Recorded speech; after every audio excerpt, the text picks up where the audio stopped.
Alright, this is Thanos issue number 3, written and drawn by Jim Starman. And I'm doing this because it has been seen once again that Marvel Comics are treating Jim Starman very poorly. Jim Starman, if you didn't know, he is the creator of Thanos and Dax and others. He wrote the Infinity Gauntlet, which a lot of the films are based on, and he has been doing work on and off since the 1970s for Marvel. But for the last decade and a half, Marvel have routinely treated him abysmally, and it's really only the last couple of years that people have been paying attention to it because of Twitter and stuff like that. But nobody seems aware of just how long this has actually been going on for, or why this has been going on. It started in 2003, and there is a story behind it. A story behind why Marvel, or rather their executive editor, their second in command, Tom Brevoort, why he has it out for Jim Starman. This comic is why. This is gonna be weird because it is part review and part scandal, I guess.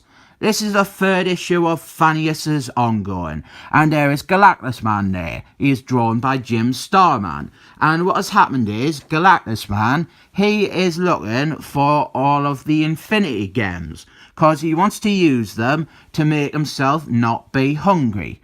If I were him, I'd just order a pizza. So we get Galactus Man's origins, how he comes from the universe before this one, and we get all the classic Jim Starman cosmic art, like there is eternity, the living embodiment of all space and time.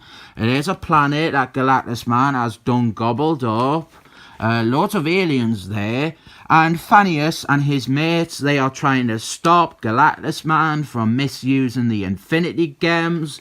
So Thanos, he contacts Galactus Man, and the idea, the direction for this series, it was that Thanos was trying to redeem himself, or make up for his past indiscretions. I never really liked that direction, but on this next page, we have got the beautiful bald lady, Moon Garden. We love her. It is always a treat to have her in any comic. She was created by Jim Starman too. She was apparently based on his then girlfriend. And I tell you what, if Jim Starman has banged Moon Garden in real life, what a lucky bugger. What is happening here is, Moon Garden, she is helping Thanos communicate with Galactus Man. And this is really bad. Thanos, he is telling him off, and he defeats Galactus Man intellectually and then physically as well. And I just hate stuff like this. Writers having Galactus Man defeated by their own pet characters. And Jim Starman, I think he is a very capable writer, but he does rubbish like this all the time. He will just have Thanos be the most powerful thing ever, or the smartest man in the room. And then, now that Thanos has contacted Galactus Man, he doesn't need Moon Garden anymore, so he sends a beautiful bald lady away. And I like the dialogue here. The dialogue is really good. Dismissing Moon Garden in such a curt fashion may make it more difficult for you to obtain her services when next needed. That might be true if that annoying woman had any kind of actual life. She heedlessly jumps at any chance to be involved in celestial matters. And I like that. It is a fairly good summation of her character, if a bit insulting. He forgot to mention how gorgeous she is. So Galactus Man, he's going in search of the Soul Gem. And here we get to where the behind the scenes story begins. Galactus Man, he has gone to get the Soul Gem, and he has opened up a portal here, and it specifically says a dimensional portal. And then on the next page, he reaches in and he pulls something out. Look, it is a skeleton. And if you look, a skeleton with the soul gem attached to its chest. This skeleton is a character called Rune, and he was the last character to use the soul gem. But the thing is, Marvel cannot use Rune. What happened was, in the mid-90s, Marvel bought out Malibu Comics, and they ran it to the ground, basically. Malibu, they filed an injunction to stop Marvel from having any access to any of their properties whatsoever. So now, Marvel, they can't even mention anything from their rubbish Malibu imprint. Like, they can't even talk about events that happened in it. And it's a very serious injunction. Marvel staff aren't even allowed to talk about the nature of it. But this was obviously a problem. The comic has, for all intents and purposes, a Malibu character in it. Even just a skeleton of a Malibu character. It's still a problem. And this isn't some dodgy bootleg version I got off the black market. This is the printed edition. Everyone got this. This went to print. Every copy of this comic has this glaring breach of a court order. And it's clearly Rune. Tom Beaver, he had a little thing where he said, oh, well, it clearly wasn't because it doesn't have wings. But Rune was the last character with this Infinity Gem. He had it on his chest like this. He actually had it on a necklace, but it got bounded to his chest. He was in another reality. That's why Galactus Man got him out of a dimensional portal.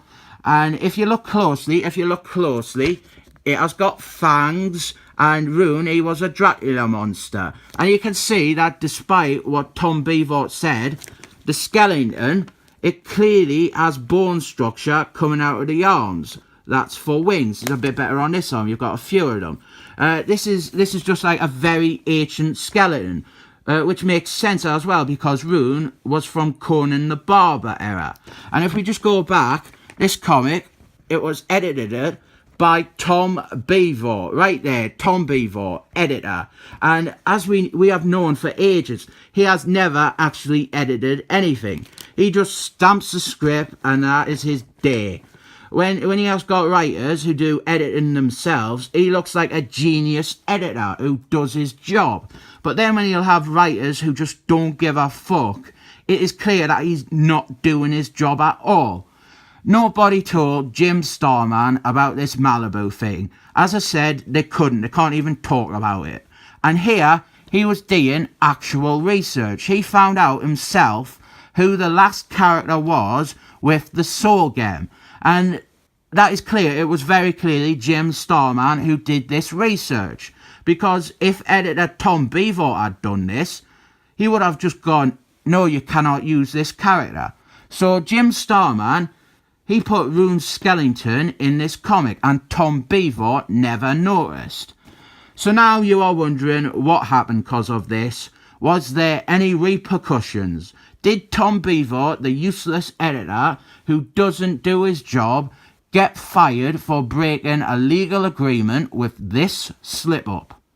No. What happened was Tom Beaver fired Jim Starman. They cited creative differences. Jim Starman, he was kicked off this book immediately. We got 2 more issues for him that he had already finished. And then someone else jumped on the title. Tom Beaver, he remained editor on it. And he managed to rise to the rank of second in command at Marvel. While Jim Starman, after this was in 2003, he never worked at Marvel again for about a decade. He came back around 2014, but was only allowed to write one-shots or graphic novels. And you can find online loads of stuff about Tom Beaver screwing with him during this time. Like, a lot of stuff about him being treated bad, like Tom Beaver undercutting his stories with other projects. His pictures just all being automatically rejected. And if you go on Tom Beaver's shitty little Tumblr, the one that he stopped updating years ago, you will find loads and loads of questions from people asking stuff about Jim Starman stuff, where people are asking how it affects, say, the Avengers, or why so-and-so event from Jim Starman's story hasn't come up elsewhere. And Tom Beaver, he will always say stuff like, oh, it doesn't count, it's not in continuity, that's an alternate reality. There was even once, he even spoiled the ending to the one where Adam Warlock became the living tribunal. It is clear Tom Beaver, second in command of Marvel, he was humiliated by this comic. Not by Jim Starman, but by his own fucking incompetence. Maybe if he sat down and fucking did his cunting job, he wouldn't have wound up with a fucking black eye from this. The sad thing is, Jim Starman's reward for actually doing research and bothering to look into stuff and wanting to indulge in the shared universe aspect of the Marvel Universe, his reward for that is to be fucking fired and treated poorly for nearly 15 fucking years.